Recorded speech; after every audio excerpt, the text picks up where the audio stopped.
देखिए, दीपदान उत्सव का ये झमेला कहाँ से शुरू हुआ है, मैं बता दूं आपको। जो मेरा एनालाइज कहता है, ये शुरू हुआ जैसे दिल्ली में बहुत सारे लोग बहुत विकसित हो गए, नौकरी पेशे में हैं, अच्छे बिजनेस में हैं, बड़ी बड़ी कोठी हैं, बंगलों हैं। अब वो रहते हैं कि ऐसी कॉलोनी में जहाँ पे चारों तरफ समर नहीं रहते हैं। अब किसी वजह से, किसी शर्म से, रिजर्वेशन से या किसी से, वो बाबा साहब से भी जुड़े हैं या उस मोमेंट के मानने वालों से भी जुड़े हैं। अब लेकिन जब दिवाली आती है तो वो अंधेरा कैसे करें अपने घर में। पड़ोस में वो सारे लोग हैं, वो सारे के सारे आप पे हावी हो जाएंगे, पूछेंगे, जवाब देने की क्षमता उनमें है नहीं, हिम्मत है नहीं। तो उन्होंने एक जुगाड़ खोज लिया कि हम अपने मोमेंट से भी जुड़े रहेंगे और हम यहाँ बचाव भी हो जाएगा। नहीं तो मैं बता दूँ, ये एकदम बेतुका त्यौहार और पर्व का नाम दिया गया है। दिवाली दिवाली है, उसे लोग मनाएं, बढ़िया से मनाएं। मैं भी कहता हूँ, जितने लोग दीपदान उत्सव मनाते हैं, ये लोग भैया दिवाली के नाम से ही मना ले, तो मैं उन्हें कुछ नहीं कहूँगा। और मैं समाज के अम्बेडकरवादी साथियों से, बुद्ध के मानने वालों से भी कहूँगा कि ऐसे बेचारे गरीबों पे, कमज़ोरों पे, क्योंकि वो डरपोक हैं, तो उनको कुछ ना कहें अगर वो दिवाली मना रहे हैं, लेकिन दिवाली के नाम से मनाएं। ये दीपावली में लोग बड़े ही हर्षोल्लास के साथ लोग दीपावली मनाते हैं। मैं संदीप भाई से जानना चाहूँगी, भाई दीपावली का क्या रोल है। लोग कहते हैं कि राम वनवास से आते हैं, 14 साल काट के, इसके उपलक्ष्य में दीपावली मनाई जाती है। और कुछ लोग कहते हैं जो दीपावली है, दीपावली को ना मनाकर दीपदान उत्सव मनाते हैं। इसका क्या मेल ताल है, इसको आप प्लीज़ हमारे दर्शकों को बताएं। सबसे पहले सभी को जय भीम, नमो बुद्धाय और साधुवाद है आप सभी का, खासकर एसबी लाइव टीवी का, जिन्होंने प्रयास किया है अपने समाज में जागरूकता फैलाने का। तो जैसा बहन ने पूछा है कि दिवाली क्या है और ये दीपदान उत्सव क्या है, तो सबसे पहले मैं आपको बता दूं, दिवाली का सबको पता है। 5वीं, तीसरी, चौथी की क्लास में एक निबंध आता है दिवाली पे, और एक बच्चा भी आपको बता देगा कि दिवाली क्या है। कि जी फलाने धर्म में एक भगवान है, वो उस दिन अपना बीवी को जीत कर लाए थे, अपनी वाइफ को। कोई उन्होंने देश के लिए, कोई मानवता के लिए, किसी समाज के लिए, किसी एक महिलाओं के लिए कोई जंग नहीं लड़ी या कोई जंग नहीं जीती। उनका एक पारिवारिक मामला था, उसको उन्होंने निपटाया। तो जो लोग उनके परिवार से जुड़े हैं, उनको अपना ईश्वर मानते हैं, उनको अपना भगवान मानते हैं, तो वो मनाएं, खूब पटाखे छोड़ें, खूब प्रदूषण फैलाएं, उस प्रदूषण में फिर खुद भी मरें। तो मैं कहना ये चाह रहा हूँ कि उनका जो मामला था, उनके जो मानने वाले हैं, वो जो चाहे करें, दिवाली मनाएं, पटाखे फोड़ें, अपना सर फोड़ लें, है ना, बम से उड़ा लें अपने घरों को। क्योंकि प्रदूषण का क्या हाल होता है ये आप लोगों के सामने है। खासकर मैं दिल्ली में खड़ा हूँ और दिल्ली में अभी क्या हाल होने वाला है आने वाले टाइम में, सब लोग इसके गवाह रहेंगे और इसे भुक्तभोगी रहेंगे। बीमारी कितनी बढ़ रही है।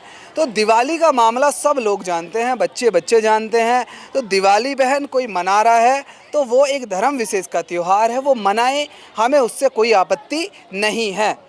सवाल आता है दूसरा, दीपदान उत्सव का।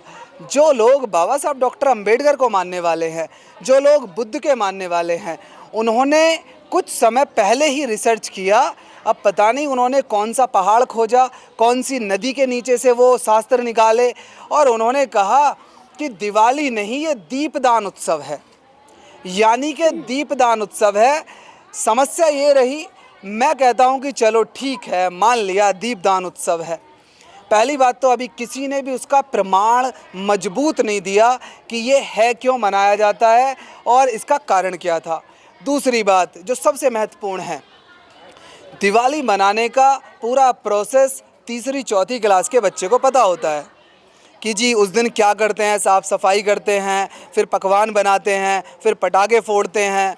दीपदान उत्सव का मनाने का प्रोसेस किसी ने आज तक नहीं बताया है।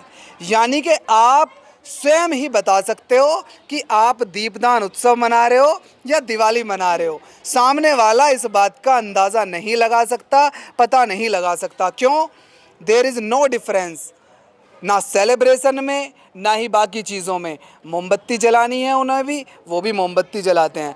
असल में मैं जितना देख पाया हूँ इसको, दीपदान उत्सव को, ये दिल्ली से शुरू हुआ और इसका जो रीज़न मुझे लगता है, इसका रीज़न बहुत स्ट्रॉन्ग है। क्या संदीप भाई जो दीपदान दीपावली छोड़कर दीपदान उत्सव मनाते हैं, क्या ये सही है? हाँ, वही मैं बता रहा हूँ। देखिए, दीपदान उत्सव का ये झमेला कहाँ से शुरू हुआ है, मैं बता दूँ आपको। जो मेरा एनालाइज कहता है, ये शुरू हुआ जैसे दिल्ली में बहुत सारे लोग बहुत विकसित हो गए, नौकरी पेशे में हैं, अच्छे बिजनेस में हैं, बड़ी बड़ी कोठी हैं, बंगलों हैं। अब वो रहते हैं कि ऐसी कॉलोनी में जहाँ पे चारों तरफ सवर्ण ही रहते हैं। अब किसी वजह से, किसी शर्म से, रिजर्वेशन से या किसी से, वो बाबा साहब से भी जुड़े हैं या उस मूवमेंट के मानने वालों से भी जुड़े हैं। अब लेकिन जब दिवाली आती है तो वो अंधेरा कैसे करें अपने घर में? पड़ोस में वो सारे लोग हैं, वो सारे के सारे आप पे हावी हो जाएंगे, पूछेंगे, जवाब देने की क्षमता उनमें है नहीं, हिम्मत है नहीं। तो उन्होंने एक जुगाड़ खोज लिया कि हम अपने मूवमेंट से भी जुड़े रहेंगे और हम यहाँ बचाव भी हो जाएगा। नहीं तो मैं बता दूँ, ये एकदम बेतुका त्यौहार और पर्व का नाम दिया गया है। दिवाली दिवाली है, उसे लोग मनाएं, बढ़िया से मनाएं। मैं भी कहता हूँ, जितने लोग दीपदान उत्सव मनाते हैं, ये लोग भैया दिवाली के नाम से ही मना लें, तो मैं उन्हें कुछ नहीं कहूँगा। और मैं समाज के अम्बेडकरवादी साथियों से, बुद्ध के मानने वालों से भी कहूँगा कि ऐसे बेचारे गरीबों पे, कमज़ोरों पे, क्योंकि वो डरपोक हैं, तो उनको कुछ ना कहें अगर वो दिवाली मना रहे हैं, लेकिन दिवाली के नाम से मनाएं। ये दीपदान उत्सव की नाम देकर एक नया समाज में बंटवारा करना, एक नया समाज में वो खरपतवार पैदा कर देना, ये बाबा साहब डॉक्टर अंबेडकर के मूवमेंट को, बुद्ध की शिक्षाओं को धूमिल करता है। इससे ज़्यादा कुछ नहीं है। लेकिन जब दीपावली जो मनाते हैं, शाम को लक्ष्मी की पूजा करते हैं, बोलते हैं कि दीपावली जो शाम को पूजा लक्ष्मी की करेंगे तो लक्ष्मी जी आएंगी। अक्सर देखा जाता है लक्ष्मी की सवारी जो है उल्लू है। हाँ, देखिए, दिवाली मनाने वाले कहते हैं कि उस दिन लक्ष्मी जी प्रवेश करेंगी और उल्लू पर बैठ के आती है, क्योंकि उनका वाहन है। तो मैं तो सबसे पहले ये कहता हूँ कि दिवाली मनाने वालों से भी कि भाई साहब, आपकी जो भी आएंगी घर में देवी, उनका जो वाहन है उल्लू, वो अंधेरे में तो उसे दिखाई देता है, लेकिन रोशनी में दिखाई नहीं देता। लेकिन आप अगर इतना दीप जला दोगे, लाइट कर दोगे, चकाचौंध कर दोगे, तो कहीं इसलिए तो ये श्रद्धा और लक्ष्मी या पैसा आपके घर में आने से नहीं रुक रहा है कि वो चला और कहीं रास्ते में ही अटक गया उजाला देख के। तो आप लोग भी भैया ध्यान दो इस पे कि कहीं और कारण तो नहीं है। और मैं खासकर, मैं उस समाज से तो मैं क्यों कहूँ कि उनका अपना फ़ायदा है, अपना बेनिफिट है, अपना उसमें उनका सम्मान है, अपमान है, वो जाने। मैं तो बाबा साहब डॉक्टर अंबेडकर के मानने वालों से, बुद्ध के मानने वालों से, पेरियार के मानने वालों से, संत कबीर जी के, रविदास जी के मानने वालों से कहूँगा कि आप दिवाली को दिवाली के नाम से मनाओ या दीपदान उत्सव के नाम से, मुझे बता दो, उन्हें तो दिवाली मनाने से लक्ष्मी आ रही है जी भाई। अगर वो कहते हैं, हो सकता है उनके घर में लक्ष्मी आ रही हो, लेकिन आपके घर में क्या आ रहा है? और आपके घर में अगर लक्ष्मी वहाँ से आ रही है, तो ये रिजर्वेशन का जो सर्टिफिकेट मिला हुआ है उसे फाड़ के फेंक दो। बाबा साहब डॉक्टर अंबेडकर ने जो अधिकार दिए हुए हैं, उन्हें कह दो कि हम बाबा साहब आपके अधिकार नहीं लेंगे। क्यों? आपने तो दिवाली मनाने को मना किया है, आपने तो दिवाली में पूजे जाने वाले ईश्वर को मानने से मना किया हुआ है। तो आप भैया सारी श्रद्धा वहाँ से लो, माल वहाँ से मारो, बाबा साहब डॉक्टर अंबेडकर के संविधान से अधिकार वहाँ से लो, और जयकारा किसका बोलो और दिवाली पे पटाखे किसके नाम के छोड़ो। तो ये दोगलापन, ये अपनी क्या बोलते हैं इसको, कड़े शब्दों में कहूँ तो बेशर्मी, इसको त्याग दो। त्याग के बाबा साहब डॉक्टर अंबेडकर के और बुद्ध के मार्ग पे चलो। कैसे समाज सुधरेगा सर? समाज ऐसे ही सुधरेगा जैसे आज का एक कार्यक्रम हुआ, देखा आपने, आज ये सैकड़ों महिलाएं आई, इन्होंने बहुत सारी, इन्होंने करवा चौथ का व्रत नहीं रखा, हम सबके साथ संदीप भाई, जैसा आप कह रहे हैं, यहाँ पे काफ़ी महिलाएं, सभी लोग करवा चौथ का व्रत छोड़े, उस पाखंडवाद को छोड़ दिए, लेकिन जो पाखंडवाद की निशानियां हैं उसको भी अभी तक वो ढो रही हैं। हाँ, मैंने तो उनको कहा, और मैं आपके चैनल के माध्यम से भी बता दूं कि फैशन में और पाखंड या धार्मिक निशानियों में फ़र्क होता है। फैशन होता है जो कोई भी कर ले, मानी के लिपस्टिक है, लड़की जवान लगाए, बूढ़ी लगाए, शादीशुदा लगाए, अनमैरिड लगाए, हिंदू लगाए, मुसलमान लगाए, सिख लगाए, फैशन है। ब्यूटी पार्लर किसी भी धर्म की महिला जा सकती है, फैशन है। बढ़िया साड़ी किसी भी धर्म की महिला, किसी भी समाज की महिला पहने, फैशन है।